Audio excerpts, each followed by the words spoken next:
We've got this Randell topping cooler. And the thing is, the hanging thermometer inside says it's 38. I just put my own in there. We're down to 39. My unit is running. It is cooling. We were a little, that's not bad. That wasn't enough to cause issues. But they're saying the food on top never temps. That can be a lot of things, right? And hard to chase down. Do we have a mechanical problem? I don't want to open this door yet because, again, my probe's down to 39. I want to let it run and see how low it'll go and see if this condensing unit drops out. Either the compressor drops out or the unit itself satisfies and we have a thermostat problem. That compressor's really hot. So, right, they're not wrong. Right? Obviously everything in the air is a problem, but if we were to take this coleslaw and scoop down the fresh,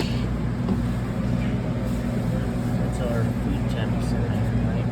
So it needs to be 41 or below, and it's not. So as an experiment, this unit has been slid on, right? She temps. Not great. Oh yeah, she's still on her way down, right? Well, let's watch it. Let's see if we can get down to 38, I'll be happy, man. So, coleslaw, with a lid on it, and sitting in this cabinet that they're worried about it empty is absolutely in temp. Now, this coleslaw that's in use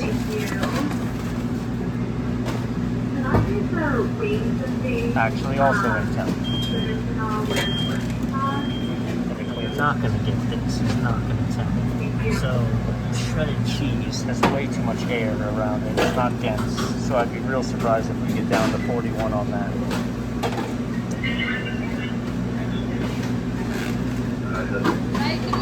You're not going to get there on that. The nice part is, as a frame of reference,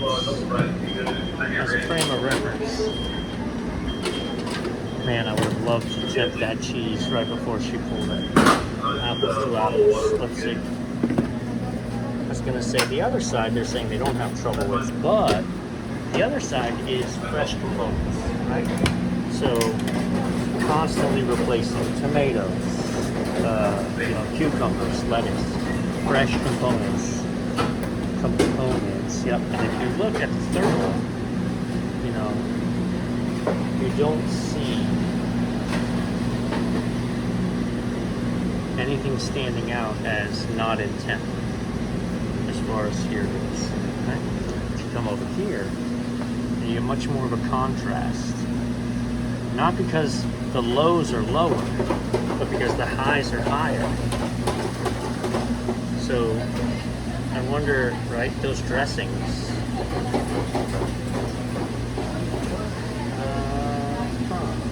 Problem to know how to really address what's going on, because I don't see a mechanical fault yet. I haven't put gauges on the unit, but I can tell you, I've got my inside fans are running. You can reach under and feel the TXV is nice and frosty. The coil's not frozen. I have nice cold return coming back. Not too cold, but cold. And my compressor is real hot. But I don't want to put gauges on it yet because I don't see a reason to.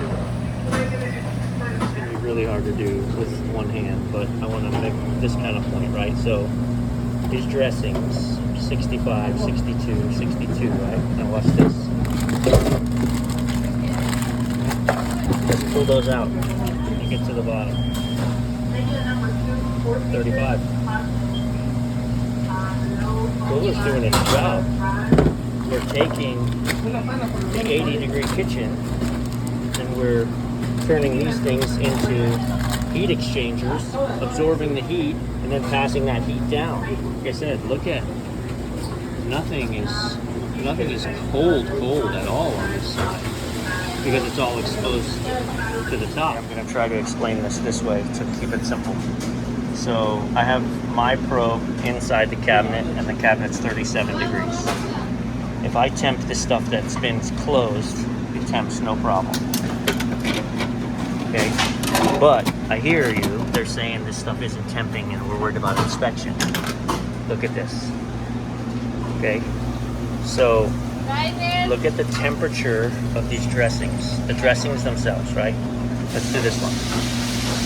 60, 62, 62, 58. Now wait, let me move this.